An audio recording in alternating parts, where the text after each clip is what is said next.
Conmigo hoy.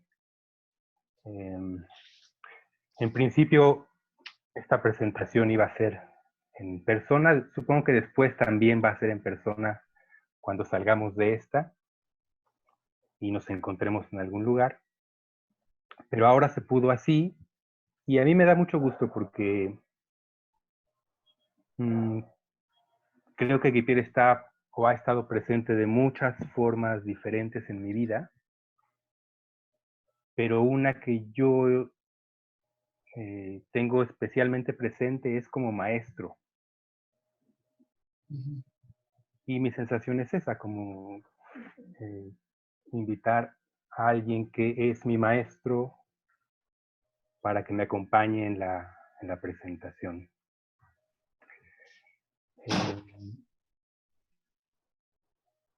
El libro,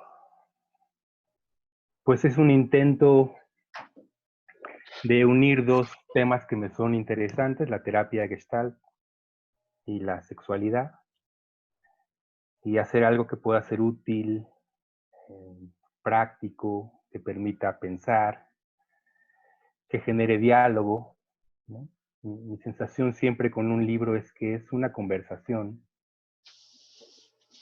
extraña, ¿no? Porque el que escribe manda el libro y no sabe del todo cuándo van a venir las respuestas a lo escrito. Pero sí me gusta pensar que no es un monólogo, ¿no? O algo que uno dice solo desde un lado, sino eso, que se pueda generar conversación. Y la idea, pues, es que esta vez hagamos eso, conversemos del libro y a partir del libro a ver a dónde llegamos. Ahí veo que está tu cuadro que decías que te parecía más adecuado para la ocasión. Sí, pues a mí me da mucho gusto que me hayas invitado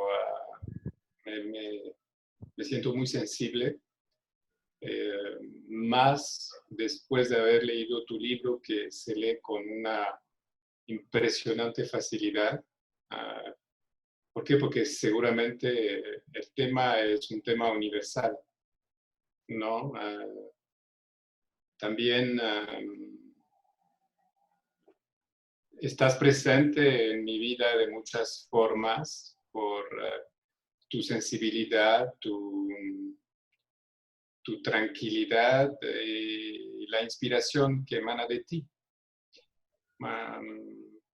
Lo que se ve en este libro es que eres alguien que sabe de psicoterapia, que sabe de sexualidad, pero también que sabe de cultura.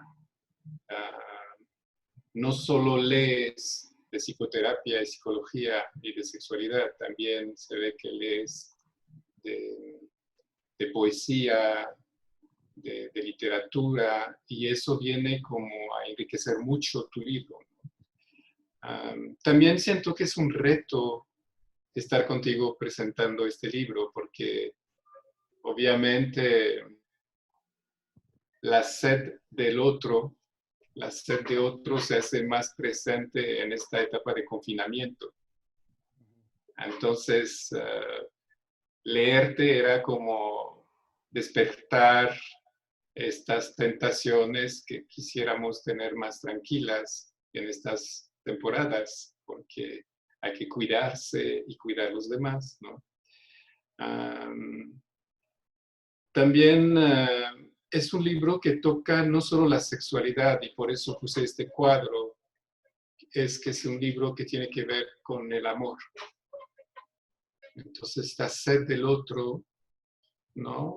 Eso que pasa entre nosotros, para usar el título de tu libro, es lo que pasa entre nosotros en nuestras historias de amor, tanto afortunadas como desafortunadas, con sus logros y sus accidentes, ¿no? Me parece que el libro abarca de manera bastante completa el territorio que puede abarcar la sexualidad. Por supuesto, también fue un reto porque me confrontó historias sexuales, tanto las logradas, sí, las hay, como las accidentadas, las sufridas. Claro. Y me gustó, de hecho, que en el libro te usas y que haces referencia a tus experiencias personales. Se me hace como un aporte muy valioso que nos hace sentir bienvenidos en la lectura. Y también algo que celebro cuando leo tu libro es que si lo colocamos en un enfoque psicoterapéutico, es un libro que netamente hace una propuesta relacional que nos saca del enfoque intrapsíquico, de una postura intrapsíquica, y por lo tanto, a muchos niveles, tu libro nos invita a estar en otra actitud. Y me gustaría que hablaras de eso, de la actitud como terapeuta frente a estas historias sexuales. Sí, yo pienso que la necesidad, porque creo que así lo fue, de hablar de mí, también tenía que ver con algo que aparece al inicio del libro, ¿no? Yo creo que llegué al tema de la sexualidad, así lo pongo, por una herida personal, que posiblemente trabajar con la terapia sexual y escribir de terapia sexual siguen siendo intentos de sanar la herida en lo posible.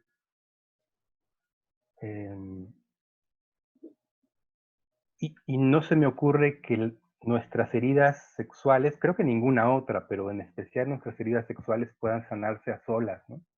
Y, Porque la sexualidad es,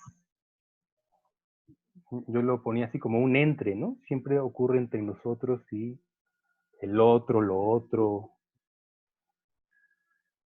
Y entonces todo el tiempo veo con mis pacientes y en mi propia vida que es el otro y el vínculo con el otro y lo que creamos con el otro, lo que en todo caso podría sanarnos. Sí, trato de pensar, también es una idea muy constante del libro, ¿no? Como en la sexualidad como algo que está mucho más allá de la cama, del coito, ¿no? En esta sed del otro, en estas ganas de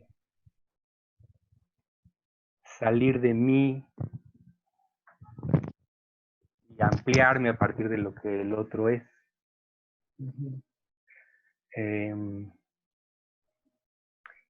Igual que tú, ¿no? Y creo que entre otras cosas, eso lo aprendí mucho de ti, ¿no? Es como esta mirada de la relación.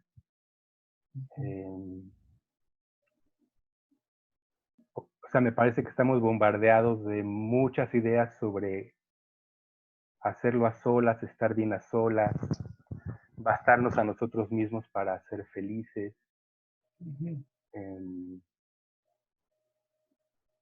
Y que incluso una experiencia sexual o erótica con otro pueda ser con un otro que no está realmente como otro, ¿no? Sino sí, que se puede utilizar como un juguete, como un objeto, una fantasía. una fantasía.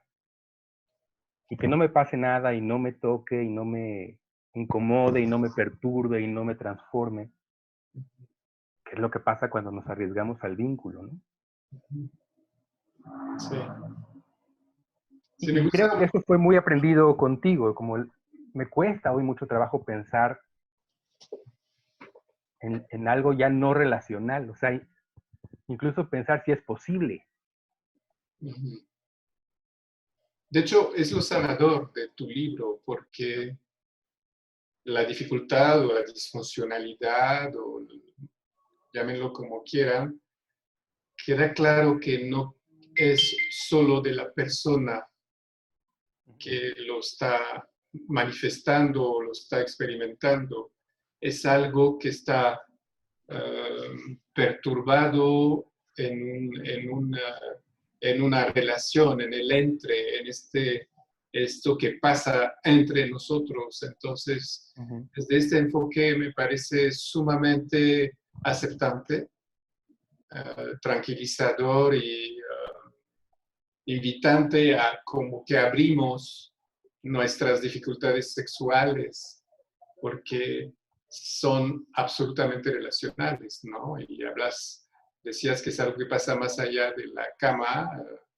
Me llama la atención el acuerdo que tenemos sin saberlo, porque el cuerdo que tengo atrás de mí se llama Más allá del corazón.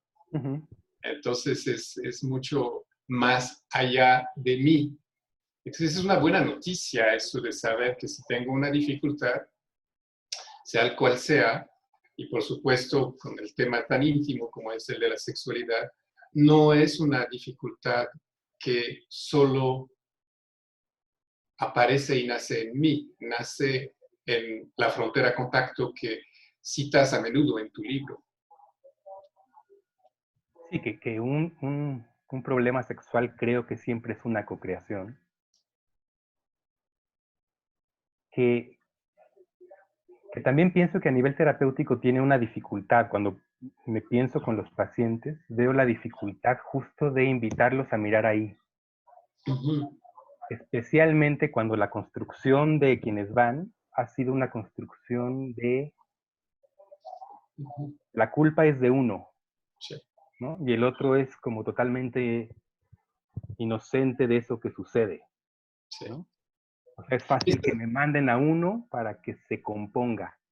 Sí. Eso me recuerda mucho lo que dice Esther Perel en su trabajo con parejas. Dice que en las parejas no hay culpables, pero tampoco hay inocentes. Ninguno de los dos. Sí. Eso se me hace bello, porque saber que sí es cierto, no soy inocente, pero tampoco mi pareja, la pareja en turno lo es una buena noticia. No hay culpabilidad, pero tampoco hay inocencia. Claro, es lo que se ha podido construir con lo que hay, ¿no? Uh-huh, uh-huh. Pero sí me parece, por lo menos cuando quien va a terapia es pareja, que un paso que he considerado siempre fundamental es cuando ambos se dan cuenta de su coparticipación en eso que sucede, ¿no? Uh-huh. Y ambos toman su parte de responsabilidad y ambos están dispuestos a trabajarlo y explorarlo, ¿no? Y Uh-huh. moverse. Sí, Y es interesante y complicado, pues. sí. Sí, y bueno, eso me lleva a tu metáfora de entrada, que es un árbol de muchos pájaros. Uh-huh.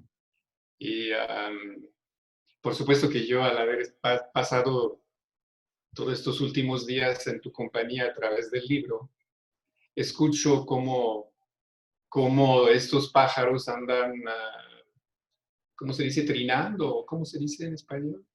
Sí, sí, trinar o Sí, piar. sí, o sea, los escucho y digo, wow, o sea, vaya que hay tantos pájaros en ese árbol, que puede tener sus temporadas de otoño y de invierno, pero a veces puede tener sus hermosos brotes de primavera y un verano absolutamente desbordante, ¿no? Entonces es todos esos pasos que hay en la sexualidad y con todos los pájaros estos que a veces incluso ya no se oyen y parece que no los hay. Uh-huh. Sí, porque hemos dejado de atender, ¿no? Sí. Creo que en ese sentido la sexualidad es un lugar,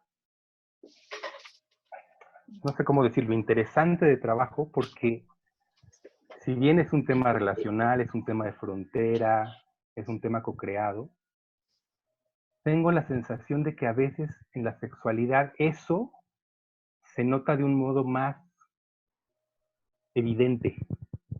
Uh-huh. Sí. La dificultad del encuentro, la dificultad del contacto, la dificultad de abrirme para el otro, de entrar en el otro, de crear un ritmo juntos. Es como si se hiciera explícita, tangible, aunque esté en muchas otras áreas de la vida, ¿no? Sí.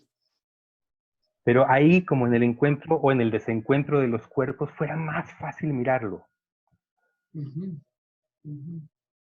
Y a la vez es fácil cuando uno experimenta con un dolor, y sobre todo a esos niveles, aislarse y dejar de oír el entorno. Sí, Cuando algo me duele, difícilmente puedo oír los otros pájaros que me rodean. sí, Y porque la vergüenza, como lo dice Gordon Miller, que mencionas también en tu libro, es el sentimiento más internalizado o que invita más a internalizar más que a ir hacia el encuentro. sí, Entonces, tu libro a mí me parece que invita a restaurar esa capacidad de mantenerse a la frontera con la dignidad incluso del accidente y la dificultad. sí. Y diría también poniendo nuestra sexualidad, la propia sexualidad del terapeuta como a disposición del encuentro, Uh-huh. que es un tema que a mí me importa mucho, ¿no? En este trabajo que hacemos, especialmente lo estético, ¿no? Todo el tiempo nombramos cómo resonamos con el otro, el campo resuena en nosotros, mi cuerpo resuena ante lo que sucede en el campo, ¿no? Y creo que con mucha facilidad aprendemos y validamos resonar con la tristeza, con el enojo, con la alegría.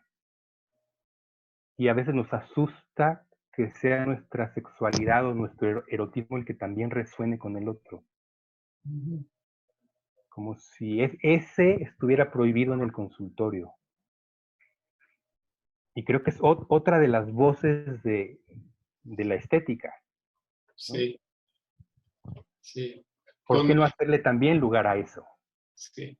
Con el riesgo que conlleva, Sí, porque el encuentro sexual como el encuentro terapéutico es un encuentro peligroso uh, a donde nos vamos a confrontar, y lo mencionas también en tu libro, con lo desconocido, es decir, gracias al encuentro con mi terapeuta y mi paciente, puedo descubrir un Guipier que no conozco y eso me puede asustar, me puede perturbar. Y hay algo que claro. mencionas de eso y por eso creo que la renuencia a un enfoque relacional se ubica más que todo ahí, ¿no? Porque es tu problema, yo no me siento afectado, pero eso es parte también de una estética de la negación, una estética de la no poesía, como lo mencionas también en el libro. Uh-huh, uh-huh. Es decir, vamos a hacer todo para evitar la poesía entre nosotros, pero si nos atrevemos a entrar a lo desconocido, tanto tuyo como mío, vamos a crear poesía. Sí, y eso no es posible sin el otro, ¿no? Uh-huh. Además el otro como otro, ¿no? Porque creo que también es fácil, creo que más fácil en la vida de pareja, vivir a un lado de un otro que hemos dejado de ver como otro, ¿no? Hay una palabra que a mí me gusta, que no existe pero me gusta, que es la posibilidad que tenemos de desotrar al otro, ¿no? Sí. De que porque está ahí se vuelva ya no lo desconocido, ¿no? Lo que atrae, lo que me jala, lo que me reta, lo que me incomoda, lo que me gusta. Sí, es que ahí otra vez, citando a Octavio Paz, que citas bastante, me recuerda esta frase que dice, la mucha luz es como la poca luz, no deja ver. Ese Sí, otro que es nuestra pareja está demasiado en la luz, sí, entonces ya no lo vemos. Y sí, eso va dedicado a mi pareja. a muchas, ¿no? Sí, en el libro hay, creo que en el libro hay un fragmento de un poema de Wisława Szymborska Ajá. que habla de eso, ¿no? Dice algo así como, es una mujer que duerme al lado de su esposo y viéndolo dormir ahí a su lado le dice en el poema, y en este momento estás más cerca de la cajera de un circo de pueblo, con un solo león al que viste solo una vez en la vida, que Sí, de mí que duermo a tu lado. sí, sí. Sí, la fascinación que ejerce precisamente estos encuentros fugaces opaca la, la belleza de la pareja. Sí, sí, porque creo que está ese riesgo presente, ¿no? De dejarnos de vernos como otro, como También, nos mostramos. sí, también tocas un tema absolutamente actual en tu libro,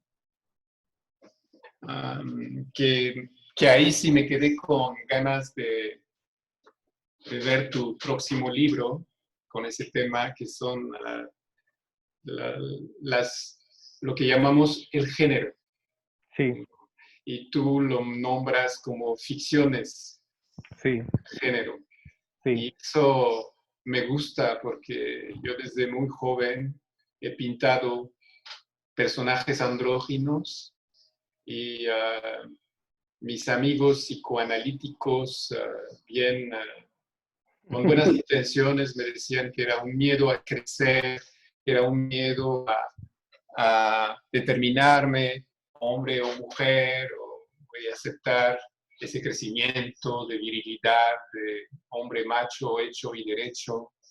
Y cuando leo esta frase, simplemente que lo llames las ficciones del género, qué tranquilizador. Es un poco de agua clara en esta cosa tan turbia. Sí, y es cierto que en el libro apenas se toca, ¿no? Pero es cierto que es hoy un tema que me está mucho más presente, ¿no? Uh -huh. Bueno, a mí y a muchísima gente desde hace varios años, pero creo que yo lo estoy incorporando como siguiendo a esos maestros, ¿no? Que ponen en duda eso, ¿no? El género, eh, lo masculino, lo femenino, incluso lo macho y lo hembra, ¿no? Incluso lo biológico, pero que además es solo una forma de poner en duda la identidad, ¿no? Toda nuestra identidad. O sea, a mí eso hoy me resulta súper apasionante, ¿no? La idea de que no, más que identidad, somos un proceso de estarnos identificando y desidentificando todo el tiempo. Pero el riesgo tan alto que tiene identificarnos en exceso, ¿no? Con una construcción, en este caso, binaria, ¿no? Del mundo. Todo lo acomodamos en hombre, mujer, masculino, femenino, hetero, homo. ¿Y qué más hay, no? Sí, y también tocas por ahí el tema de lo natural. Sí. Como, y eso me recuerda de un congreso que hubo por ahí en Estados Unidos acerca de la humanización de las técnicas, ¿no? Eh, si son técnicas, a fuerzas son humanas. Entonces, cualquier invento que se me ocurra, que sea en gastronomía, en arte, en deporte o en sexualidad, es profundamente, por esencia, naturalmente humano. No hay modo de que no sea, ¿no? Sí. Sí, pero siempre ha sido un argumento como dogmático, impositivo, ¿no? Sí. Estar o no estar de acuerdo a la naturaleza humana, ¿no? Como si alguien pudiera decir que es. Porque además coincide que siempre que se utiliza el argumento de la naturaleza humana, ese que usa el argumento está seguro de saber cuál es, ¿no? Sí. Sí. De poderla definir y de poderla imponer y de poder perseguir al que no coincide, ¿no? Entonces, por Pero ahí, cada vez estamos más en duda con eso. sí, por ahí lo antinatural sería definir de manera cerrada, Sí, porque la naturaleza de por sí abre todo el tiempo. todo el tiempo. Y se Eso. transforma, y se adapta, y se mueve, ¿no? Ujú, ujú, Digo, lo que estamos viviendo ahora es un súper ejemplo, ¿no? exactamente. Ujú, ujú. Y bueno, y toda la evolución que tenemos ¿cómo lo pondría de manera elegante? Se me antoja usar la palabra los permisos que tenemos hoy en la sexualidad. um, es precisamente una recuperación del flujo de la naturaleza, el flujo Sí, natural humano. sí, sí, sí, sí, sí. Ujú. De que el árbol sea de muchos pájaros y no solo de palomas y gorriones, ¿no? Sí, sí, sí, sí. De que Ah, de verdad haya muchos pájaros y muchos trinos y muchos colores, ujú. con la dificultad que supongo que eso tiene, ¿no? Sí, es difícil cuando hablamos de género, ¿no? Sobre todo habiendo sido educado como hombre, masculino, macho, entrar a estos cuestionamientos, atreverse a cuestionar las identidades, y no todo, no solo para cuestionar, más bien para flexibilizarlas, Sí, para darnos mucho más permisos y fluidez, para ser mucho más líquidos y mucho más adaptables. sí. Y que además es algo que eso no está puesto, creo, en el libro, pero que sí pasa en mi consultorio, ¿no? Ujú. La gente que hoy llega asumiéndose como no perteneciente a ninguno de los dos géneros aceptados, ¿no? Ujú. O sea, el paciente que dice no me siento mujer, ¿no? Digamos que el sistema conservador entonces, si no se siente mujer, asume, así tenía una paciente que es transexual entonces. Pero cuando yo le preguntaba, decía, pero es que tampoco quiero ser hombre, ¿no? Ujú. Sí, ¿Qué que quieres ser? ¿No? Y decía, pues quiero ser yo. Y yo no soy ni una ni la otra, ¿no? sí, que es la postura no binaria que va más allá de un género. ¿Sí? ¿No? Y ahí quería saber si, porque no me acuerdo que lo menciones, pero no sé si bueno, se me antoja hacerte la pregunta, si estarías de acuerdo con Harari, que menciona que las nuevas condiciones de trabajo nos obligan de alguna forma a aplacar estas diferencias de género y hacerlas mucho más, ¿cómo decir? Porque ya no tienen función. Ese macho o hembra ya no tiene la función que podía haber tenido durante un tiempo y hoy ya no tiene una función tan sólida. Sí, aunque se sigue usando como argumento lo anterior, ¿no? Sí, sí, sí, sí. Pero si uno ve cómo vivimos hoy, es cierto que esa funcionalidad cada vez tiene menos sentido. Ujú. Y que Sí. entonces podemos crear cosas distintas, ¿no? Ujú, ujú.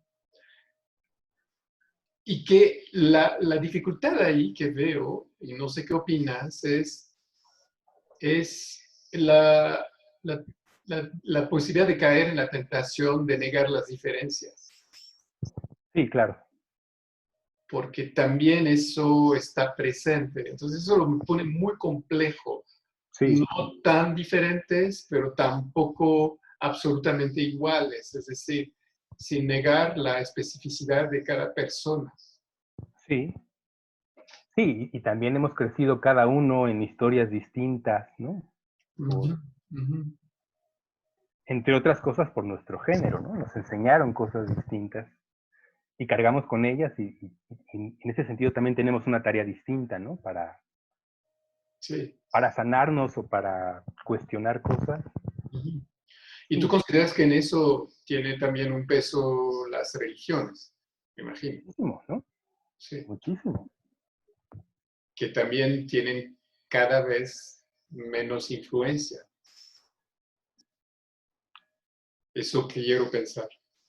Fíjate que no sé, ¿no?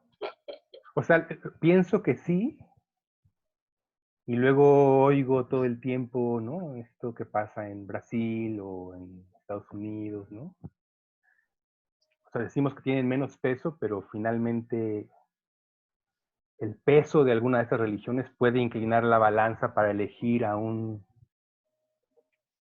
líder o a otro. Entonces, ¡wow!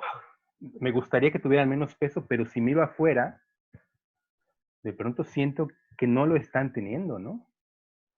O sea, si pienso en Brasil y lo que pasa en la educación y lo que...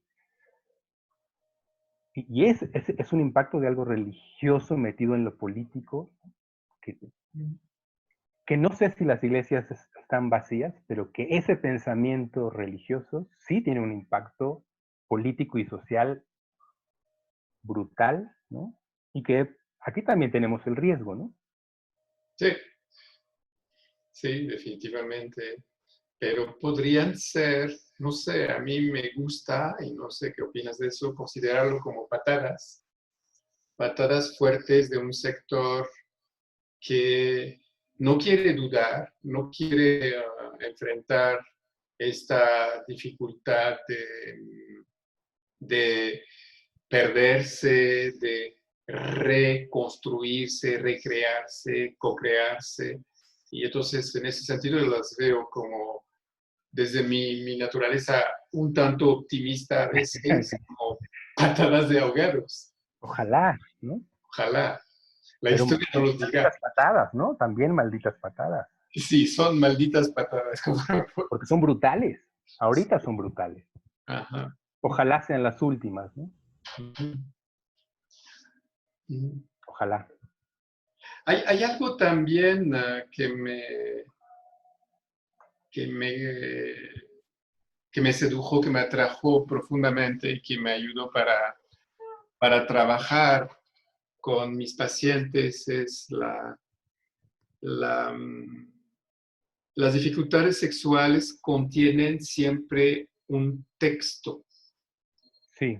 y eso es algo que desarrollas a lo largo de tu libro y de veras se me hace como de una riqueza impresionante que son los verbos, que son los textos que sostienen una dificultad y me gustaría que hablaras un poco de eso porque se me hace como algo muy, muy rico de tu aportación. A ver, yo traté de pensar en las disfunciones sexuales en términos gestálticos, ¿no? ¿Sí? Y entonces propuse tres formas de verlas. Eh, Pensar en la disfunción como un modo relacional crónico, Ajá. como una forma que está en el sexo, pero está también en la forma en cómo me vinculo con el mundo. Luego ver la disfunción como un texto, ¿no? Uh-huh. La alternativa que he construido para decir algo a alguien, porque no he encontrado otra forma de decirlo. Porque esta ha sido hasta hoy la única posibilidad que tengo de decir algo que quizá en terapia pueda encontrar formas más creativas y novedosas de decirlo, ¿no? A veces tampoco sé yo mismo qué es lo que quería decir. Uh-huh. Eh, Eso no es algo que me invente, creo que Antonio Siqueira lo dice en el libro de Margarita Spagnolo, ¿no? Hablando de síntomas, no se mete específicamente a disfunciones, sino síntomas. Y luego llevarlo a los verbos, que es algo que yo recuerdo haber oído alguna vez de Robin, pero que realmente aprendí contigo en supervisión, ¿no? De plantearme los verbos como lo importante. Uh-huh. Entonces, sí creo que nuestras disfunciones son también modos de decir algo a alguien o a alguienes, ¿no? Porque no siempre hay un destinatario único, ¿no? Puedo decírselo sí a mi pareja, pero a veces puedo decírselo a los hombres de mi historia o a las mujeres de mi historia, ¿no? Ujú. O a mi papá o a mi mamá, aunque se lo esté repitiendo hoy a mi pareja, ¿no? Ujú. Encontrar el texto me parece importante. Y la última forma, que esa es más un fusil de la propuesta de Franceschetti, ¿no? Fue la de pensar las disfunciones como ausencias en la frontera, ¿no? Ok, Pensar si no hay en una disfunción, si no surge una disfunción ante algo que está faltando en nuestro encuentro, ¿no? ujú. Que igual está más puesto cuando habla Franceschetti en la psicopatología, pero que yo pensaba que podía ser muy útil pensarlo también así en la disfunción. Ujú. Y que Sí, creo en mis pacientes y en mi propia vida cuando he pasado por disfunción, que, que muchas veces es eso, hay algo que está faltando en mi entorno que obliga a que la disfunción aparezca, ¿no? Entonces creo sí, que son las tres modos que creo que son útiles para mirar una disfunción. sí, o sea, sí, creo que es San Margarita Español lo que lo dice, ¿no? O sea, el síntoma, a partir del momento que lo miramos como un llamado a la relación, Ujú. tiene una función poderosa, positiva de alguna forma, porque convoca realmente, bueno, convoca un encuentro real con el otro, un encuentro pleno. Lo que le hace decir luego a Franceschetti que cuando el dolor aparece a la frontera contacto se transforma en belleza Claro, y es puramente estético. sí. Y eso creo que también a mí me permite trabajar con esperanza, ¿no? Sí, sí, totalmente. Porque claramente es muy doloroso y vergonzoso para la persona que va sufriendo una disfunción. Pero a mí me gusta mucho aclarar que quizá la presencia de la disfunción es la oportunidad para decirse algo, para encontrar algo, que quizás sin la disfunción no se hubiera quedado desconocido, ¿no? Sí, Hay una oportunidad de crecimiento, de descubrimiento, de encuentro con el otro que, que surge gracias a la disfunción. exacto, exacto. De hecho, muchas veces va a ser el motor para acudir a terapia. Sí, a veces no van por otra razón, Sí. ¿no? Pero el sufrimiento sexual sí es una razón por la que la gente llega, ¿no? Ujú. Sí, Como duele en un lugar especialmente hondo, ¿no? sí. Y hablando de eso, le dedicas, perdón, no sé, dedicas un tiempo que me parece muy interesante en el libro al abuso sexual Sí, como frontera transgredida. O sea, y me parece que das muchas maneras de trabajar con el abuso, muchas muchas indicaciones y direcciones que nos pueden ayudar a complementar mucho cómo acompañar a alguien que ha sufrido un abuso. Y en eso eres particularmente elocuente y sensible en tu libro. me horroriza, ¿no? O sea, me horroriza la cantidad de casos, me horroriza que vivamos en una sociedad donde eso pasa Ujú. tanto, ¿no? Tanto. Cómo hemos construido algo para que se incube ese tipo de relaciones de poder todo el tiempo, ¿no? Sí. Y me parece que es de las cosas que más vemos en nuestras consultas, muchos, ¿no? Pero a mí me plantea eso la idea de también la pregunta siguiente es, creo que además de trabajar con las personas que han sufrido un abuso y gracias a todo cómo lo despliegas de veras a un panorama bastante completo para acompañar.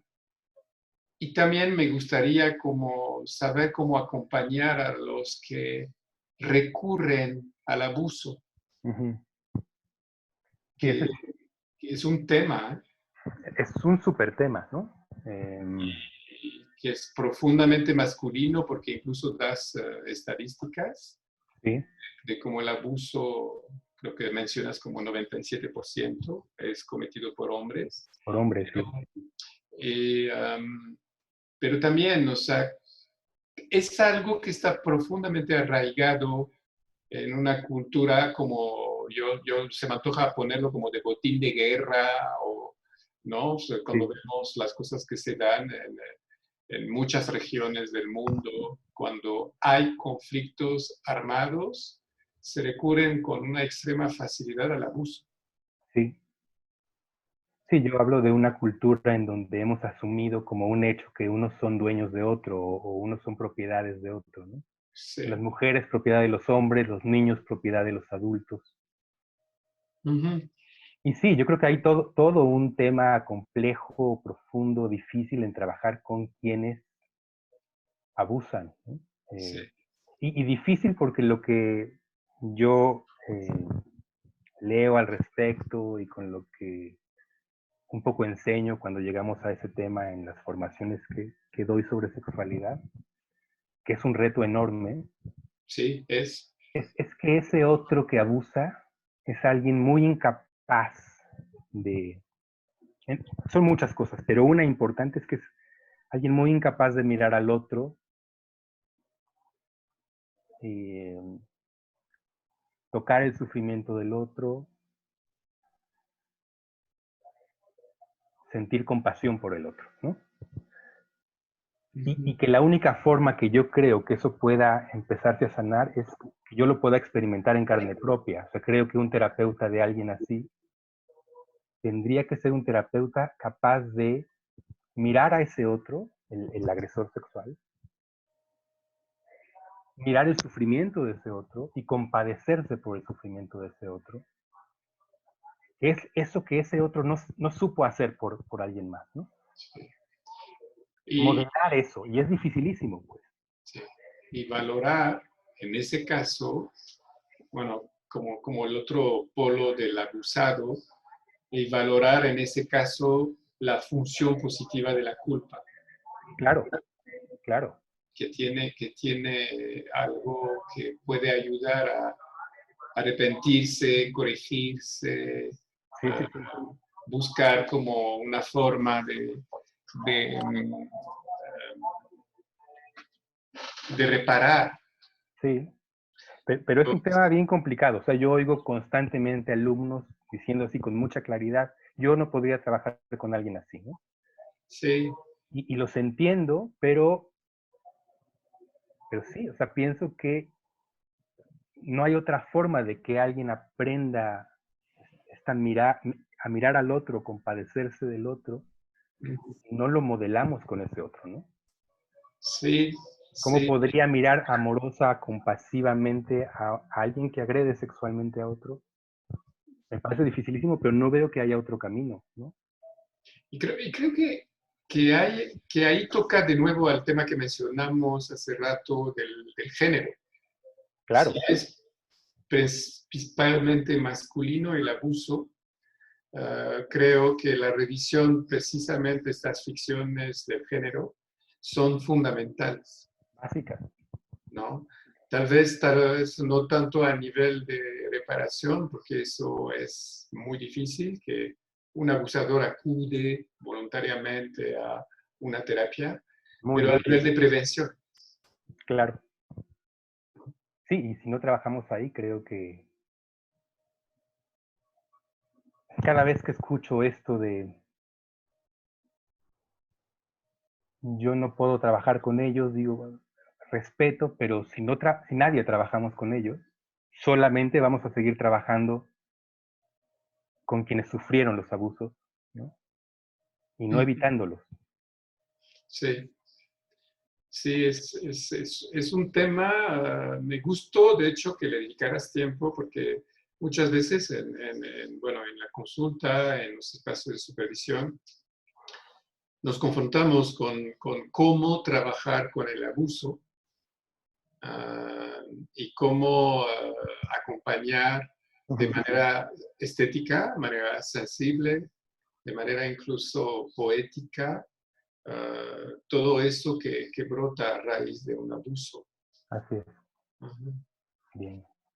No Sí, sé sí, cómo andamos de tiempo, Monse. Creo que ya llevamos un rato. Tú habías pedido un poco menos. ¿Andas por ahí? Sí, sí, acá no. Pues Ah, te apareció.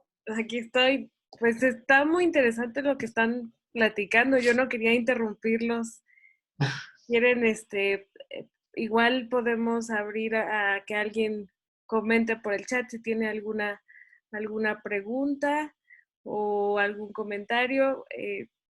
De mi parte, pues yo agradezco mucho que se toquen todos estos temas porque creo que hay que hablarlos, creo que hay que reconocer a ese otro agresor sexual, que a veces los anulamos, los hacemos invisibles, ¿no? Y pues no se Ujú. trata de eso, al contrario, hay que encontrarlos y reconocerlos, ¿no? Ujú. Y pues no sé, hay algunos que están comentando, por ejemplo, Juan Robert dice que hay que trabajar con los perpetradores. sí. Ujú. Urge. Sí, sí, sí. Mm, Incluso con los posibles futuros perpetradores, Claro, que porque sería es, lo ideal. Ujú.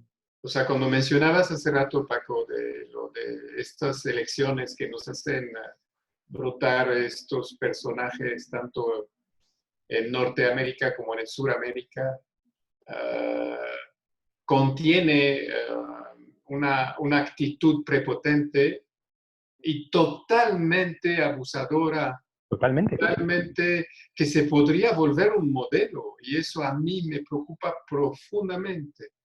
Y es un ejemplo muy negativo de ficciones de género Sí, que hablan de esta masculinidad eh, bruta, ¿no? O sea, que da permiso a estos abusos. sí, sí, sí. sí, que también, por ejemplo, en esta etapa de contingencia, pues los abusos han incrementado, ¿no? Y eso es muy Sí. preocupante. Empiezan a salir también. Ujú. Bueno, acá hay Todo más, el tiempo. Ujú. perdón, hay más comentarios. Dice, hablando de género, no sé si es una expresión de identidad de las nuevas generaciones para regresar al individualismo y dejar la conformidad.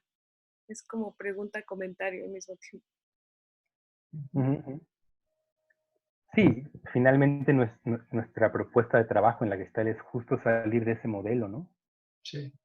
De mirarnos a nosotros, de pensar que podemos hacerlo solos,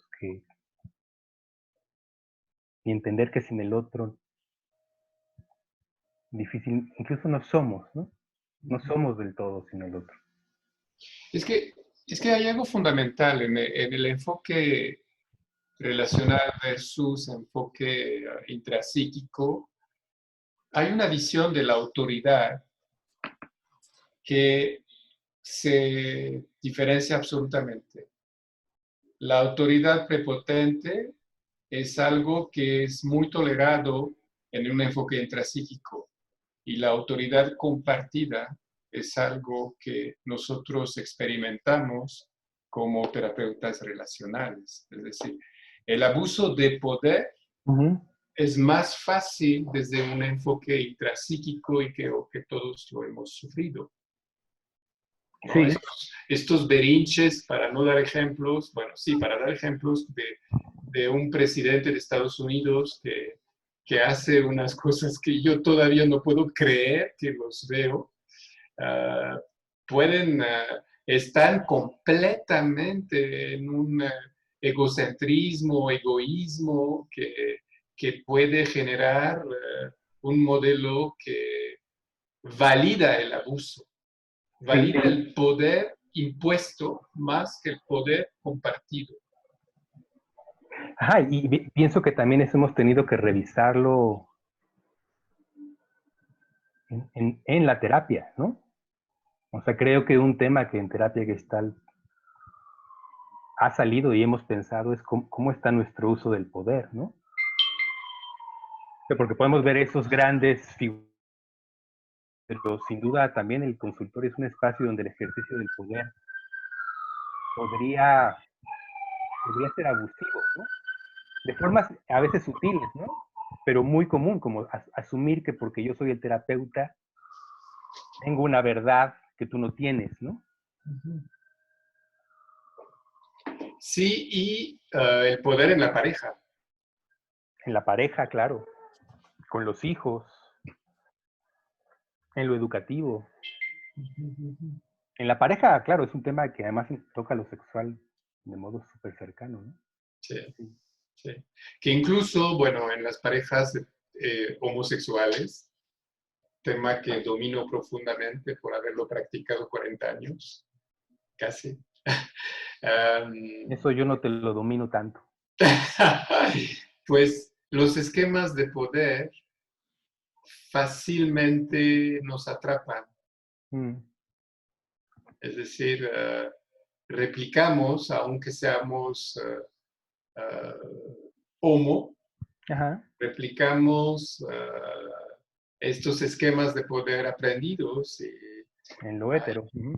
Sí, y eso, el modelo heteronormativo, ¿no? Que puede como perjudicar la relación de pareja más que embellezarla. Sí. Sí, el tema del poder, lo pienso en la terapia sexual como algo súper interesante porque a veces es sorprendente encontrar, para ser terapéutico, quién tiene el poder, ¿no? O sea, a mí me ha sorprendido mucho que de pronto quien sufre por la disfunción de otro sea quien tiene el poder al poder reclamar todo el tiempo por esa disfunción, por ejemplo, ¿no? Y que se niegue y que incluso haya un obstáculo para avanzar, porque eso le haría perder el poder que le da que el otro tenga una disfunción, ¿no? Sí. Entonces, como esos juegos de poder a veces muy sutiles, ¿no? Sí, ahí las preguntas que pueden ayudar es ¿quién tiene el poder y en qué? Claro. Que no sé, si pienso en el último libro de Esther Perel que trata de la infidelidad.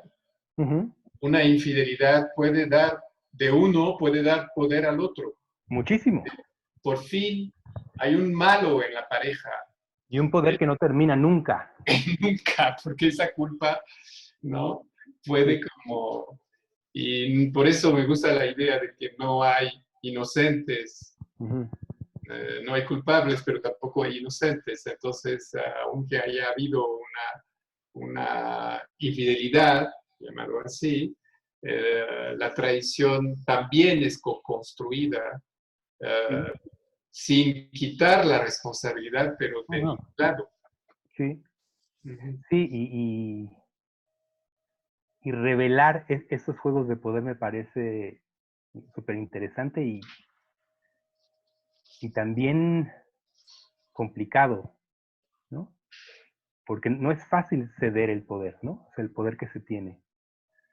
Sí, no es fácil cuestionar los esquemas de poder que se instalan. Sí, a mí una pregunta que siempre me ha parecido interesante en las disfunciones con las parejas es, ¿a qué se enfrentarían en ausencia de la disfunción? Se parece que la disfunción siempre es un problema, pero preguntarse, si no estuviera, ¿a qué tendrían que enfrentarse? ¿No? Uh-huh. Y a veces la disfunción permite no enfrentar cosas, ¿no? No enfrentar la intimidad, ¿no? No enfrentar la cercanía, no enfrentar hablar de algo. Uh-huh. También funciona sirve de algo, ¿no? Sí. Y eso es interesante. Y a veces para mantener ese equilibrio de poderes. Sí. Sí, ver la estructura co-construida del poder. Sí, sí. Mantenido por la disfunción. Sí. Uh-huh. No sé si hay otras preguntas. Sí, hay muchos comentarios. Bueno, dicen que les parece fundamental trabajar con quienes abusan y en Sí. definitiva trabajar con quien ejerce violencia de género. Dice Lourdes, considero importante que se integre en la formación de terapeutas gestálticos para tratar a los abusadores. Claro que en caso de que asistan a terapia. María Ángeles Montiel dice, hola a todos, me gustaría aportar mi experiencia como terapeuta de un abusador. Bueno, está esa posibilidad, voy a seguir leyendo los demás. Karen Tobar dice, Paco, ¿hoy en día encuentras algunas características específicas de la construcción de pareja? Y bueno, Yo creo, si respondo un poco, creo que es una construcción que está todo el tiempo hoy moviéndose, ¿no? O sea, si algo creo que está pasando en las parejas hoy es un replanteamiento, un cuestionamiento, un mirarnos para ver qué diablos inventamos al cada vez darnos más cuenta que el modelo tradicional no está funcionando. Pero no encontrando todavía otras, ¿no? Diría que somos todos parejas en la búsqueda. muchas gracias, Paco. Sí, dicen que hay muchas personas no pudieron entrar. La grabación se va a compartir. Igual se está compartiendo por Facebook Live. Entonces tenemos Okay. estos dos canales. Alicia Bernal dice, totalmente de acuerdo con Guy Pierre. Me parece que el tema del poder y su ejercicio en la sexualidad rebasa el espacio del consultorio y que debiera motivarnos a reflexionarlo también como un tema que nos invite a la intervención social desde la Gestalt. Juan Robert dice, seguimos relacionándonos desde los esquemas heteropatriarcales más allá de las preferencias sexuales. Sí, de hecho, la tendencia en el mundo homosexual es imitar uh, los errores del mundo heterosexual al pedir con, bueno, toda legitimidad y entiendo muy bien las razones a nivel de protección y todo eso, pero por pedir los mismos derechos, es decir, el matrimonio y todo eso, y creo que tal vez eso hay que reconsiderarlo y verlo de otra forma, porque no sé si es bueno que imitemos un modelo que no da señal de que es tan eficiente. ¿No? De que todo el tiempo está generando sufrimiento, ¿no? Exactamente. Creo que eso le pasa más a las parejas hoy, a nuestro modelo como tradicional, o sea, ese modelo uno con una, bajo el mismo techo, hasta que la muerte los separe, sexualmente exclusivos, para fundar una familia, ¿no? Sí. Como único modelo, creo que genera sufrimiento si no pensamos en otras posibilidades. Igual sin dejar esa de lado, ¿no? Pero solo como una más entre muchas posibles. Sí. Bueno, Hay más. sí, les leeré unos A más. ver. Dice Rafael, esto de tener pareja pareciera la única forma de ver a un otro o de que se manifiesten las disfunciones sexuales. Al ser estas disfunciones sexuales, una manera de relacionarse en la vida no es con un otro, sino con los otros. Sí, sí, que es parte de lo que normalmente se revisa al principio en el trabajo terapéutico, ¿no? Es como ya entrar más fino, pero una de las preguntas originales es con quiénes ocurre, ¿no? ¿Con quién o con quiénes ocurre? Y esa respuesta, por supuesto, te da diferentes opciones de trabajo, ¿no? Darte cuenta que una disfunción ocurre solo con cierta persona y con otras no, o si te ocurre con todas las personas, te permite ver cosas distintas e intervenir de forma distinta. Claro, puede ser un otro u otros. Y bueno, Ale, relacionado con esto, dice, ¿qué pasa con la fidelidad sexual cuando un miembro de la pareja necesita, pone entre comillas, una experiencia sexual más amplia?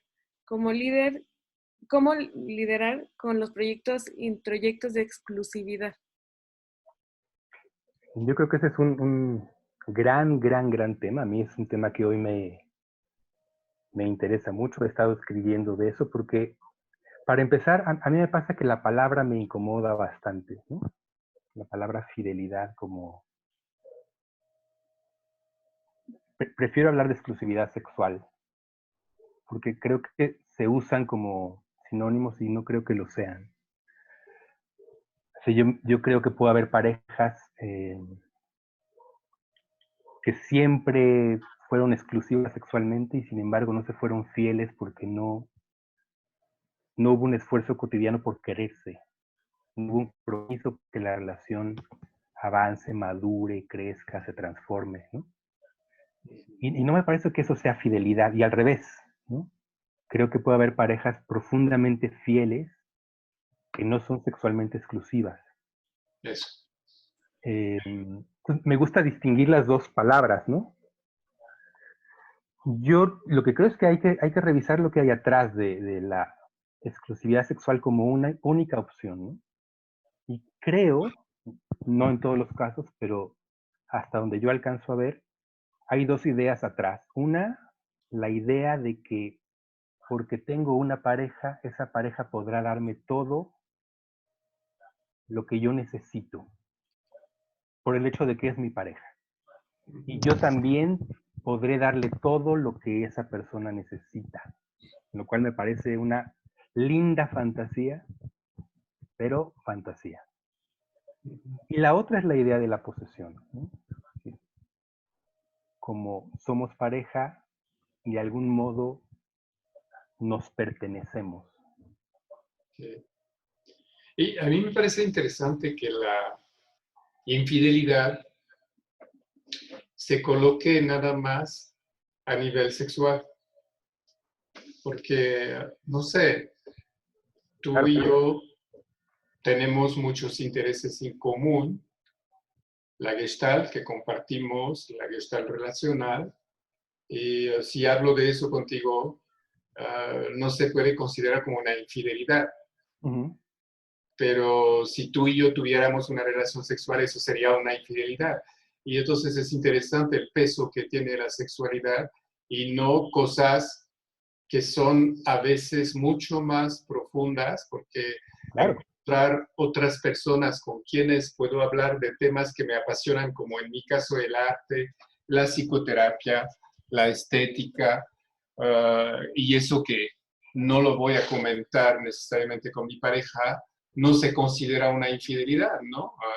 Igual que si comparto un pastel de chocolate con, con un amigo o una amiga, y eso ya no es una infidelidad. Pero si es sexual, es infidelidad. Y Sí. entonces es como la infidelidad se coloca solo a nivel sexual, ¿no? Y Bueno, además se convierte, ¿no? Como en grados, como en la traición con mayúsculas. exacto, como si fuera el mayor grado de, de traición exacto, de alejamiento de la persona que amamos, cuando hay otras posibilidades. Sí, pienso en la pregunta de Alejandra, ¿no? Como, por supuesto, creo que es un tema recurrente que uno o los dos miembros de la pareja necesiten no solo una experiencia sexual fuera, sino un poco como dice Guipierre, otras experiencias fuera de la pareja. Muchas. Muchísimas, ¿no? Sí, ¿Qué hoy, se hace como pareja sino hablarlo y asumir que tenemos múltiples necesidades que el otro no satisface? ¿Qué haremos con ellas? sí. Y, no sé, yo pienso, por ejemplo, en mi relación de pareja, él es vegetariano y yo como carne. Entonces, a ese nivel somos infieles. Sí, Es decir, que me gustan cosas que no le gustan a él, ¿no? O sea, y entonces es muy interesante ver cómo hay una realidad hoy que nos invita a no colgar todas nuestras necesidades en solo la pareja, se pueden satisfacer de otras maneras. Es como si colgaríamos toda nuestra ropa en el mismo gancho, acabaría rompiéndose. Sí. Y es lo que pasa, se vuelve una carga insoportable, ¿no? Ujú.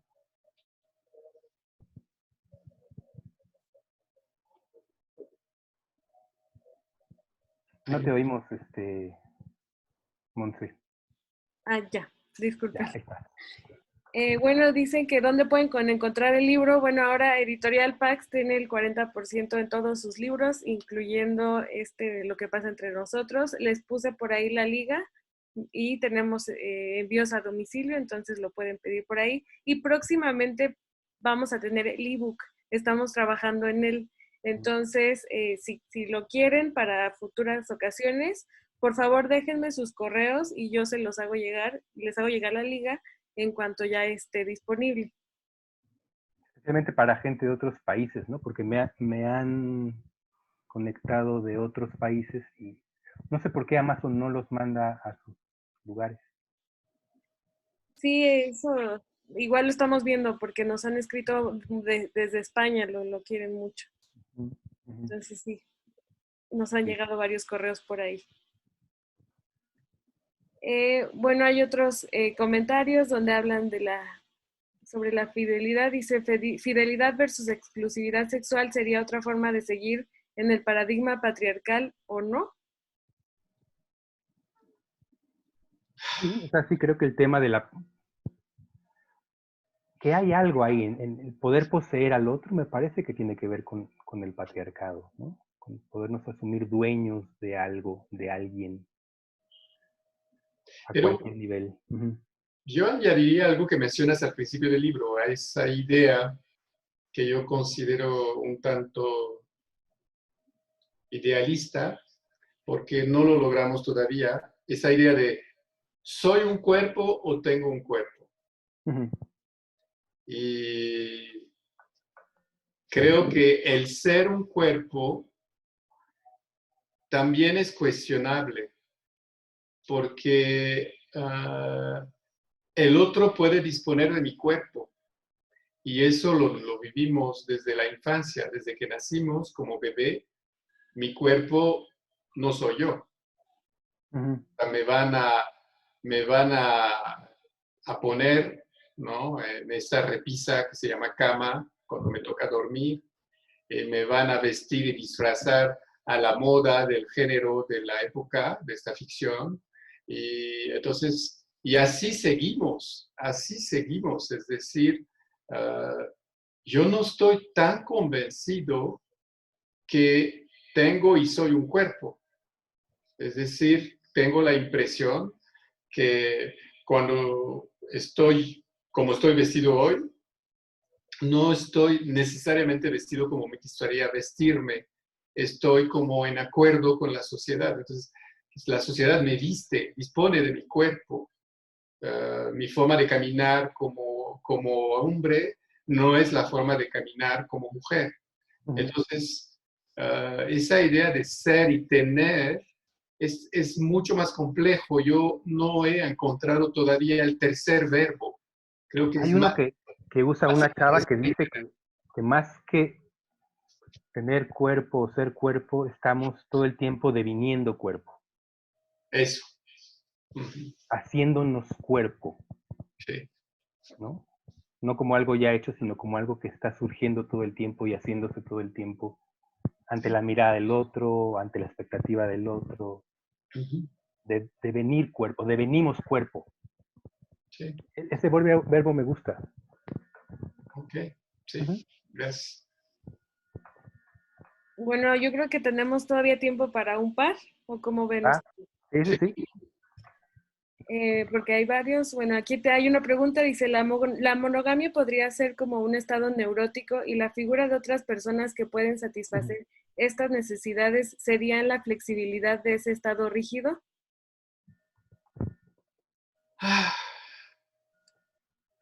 En tu suspiro. Te salió hondo. Es que si no es elegido, sí es neurótico. Si lo sufres, sí, ¿no? Si lo Sí. sufres día a día y tratas de encajar de todas las maneras a pesar del sufrimiento. se vuelve, ¿no? No Sí. porque lo sea como tal. Pero eso no significa que elegido y vivido plenamente sea necesariamente neurótico.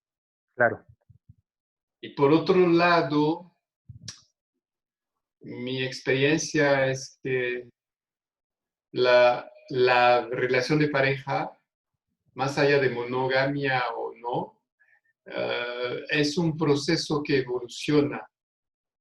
Entonces puede tener en un momento una necesidad consensuada de exclusividad claro. y poco a poco evolucionar hacia nuevas formas o no. Sí, en clase apenas el jueves pasado estábamos hablando de un libro que su traducción al español sería algo así como relaciones de diseño, ¿no? Y el autor propone eso, que tal como están las cosas hoy, nuestros vínculos, incluyendo el vínculo de pareja, tendría que ser un vínculo diseñado por esas dos personas a partir de sus necesidades y asumiendo que además podrá ser transformado conforme se vaya necesitando, ¿no? Como más que encajar en uno o en otro, tenemos la responsabilidad de crear nuestro vínculo con lo que creamos en ese momento que nos sirve, sabiendo que quizá en unos años tendremos que volver a pensarlo y transformarlo otra vez. Sí, se podría parecer a como firmar un testamento uh, sin saber qué día te vas a morir, ¿no? Y Sí, bueno, si el día que haces tu testamento y te mueres 60 años después, ¿no? Pues probablemente quieres revisar lo que habías decidido porque lo de hace 60 años tal vez hoy no tiene vigencia. Y eso es lo claro. problemático del contrato de pareja. Sí, como un contrato congelado, ¿no? Sí, exacto. Y eso es neurótico. Sí, y yo incluso en la clase hablábamos de eso, cómo tantas veces nos cuestionamos, las personas nos cuestionamos, cómo no cabemos en el modelo tradicional y nos culpamos por no caber. Incluso podemos pensar que hay algo mal en nosotros por no ser capaces de caber, en lugar de cuestionar el modelo. Uh-huh. Es más fácil de pronto cuestionarme a mí y pensar que estoy mal porque no quepo, que preguntarme si ese modelo sigue funcionando y sigue vigente. Sí, eso me recuerda al tema que tocas de la diversidad, que es también otro gran tema, que es lo que sale de la norma, Sí, ¿no? La diversidad es para indicar lo que no está en la norma impuesta, neurótica, no masticada, no reflexionada, no acomodada, no claro. flexibilizada. Muy bien. Ok, acá hay otra, continuando con ese tema, dice Alma, ¿será posible que el resultado tan desfavorable de las relaciones está basado en la necesidad, partiendo de la idea que la sociedad busca ser complementada media naranja?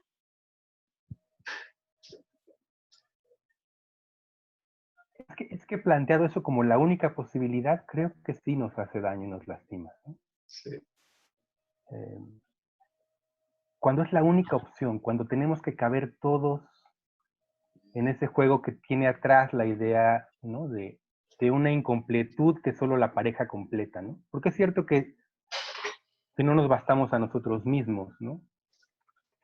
Pero después le asumimos en la pareja que va a ser el encargado de completar todo lo que me falta, ¿no? Y es justo lo que decíamos de esta carga gigantesca, irreal, puesta en alguien, ¿no? Que me complete la vida cuando hay tantas otras posibilidades de completarme, ¿no? Con otros, con los libros, con la música, con el arte, con la naturaleza. Creo que aquí habría que incluir que vivimos en esta dictadura del deseo, ¿no? Es el deseo de ser parte del grupo, de tener un iPhone y de ser el que está en ese mundo de winners, el deseo de encajar. Sería bueno cuestionar si realmente es una necesidad o si es una falsa necesidad, porque en realidad, y lo sé por ser inmigrante y por ser incluso francés que nació en las colonias, entonces ese deseo de pertenecer y de encajar a fuerzas es algo que me he dado cuenta que ejercía en mí como un tipo de dictadura. Entonces, el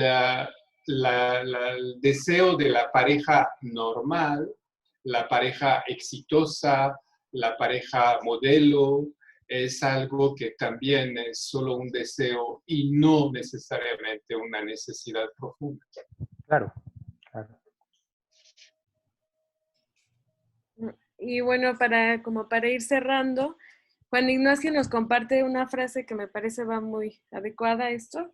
Dice, la sexualidad como un proceso evolutivo del ser humano ha dejado atrás el modelo cultural patriarcal. Por consiguiente, y el devenir del cuerpo demanda generar nuevos esquemas en la psicoterapia. Totalmente. Así es. Pero nuevos esquemas que van a nacer diferentes con cada paciente. Claro. Co-creado desde la sensibilidad y la estética. Únicos. Únicos. Justo Isabel de la Rosa dice, devenir cuerpo nos da la oportunidad de estar en la novedad y en la co-creación. Uh-huh. Cierto. Sí, total. Uh-huh.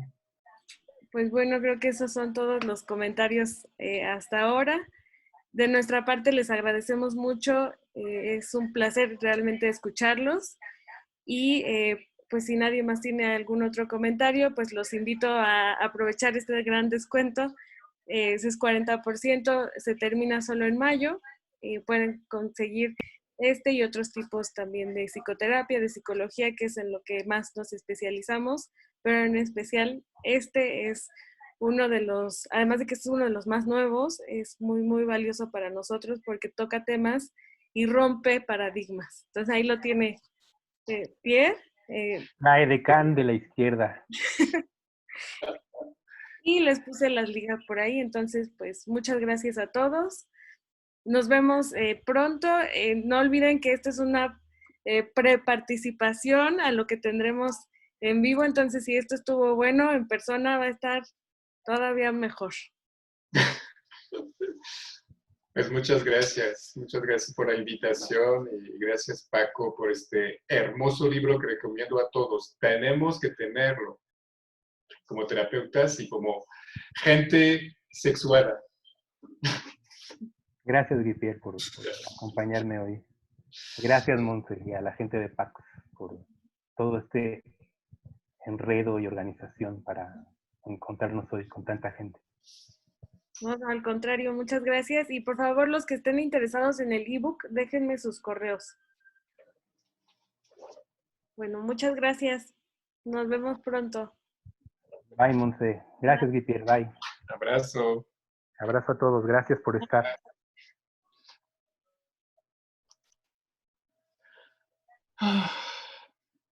¿Aló?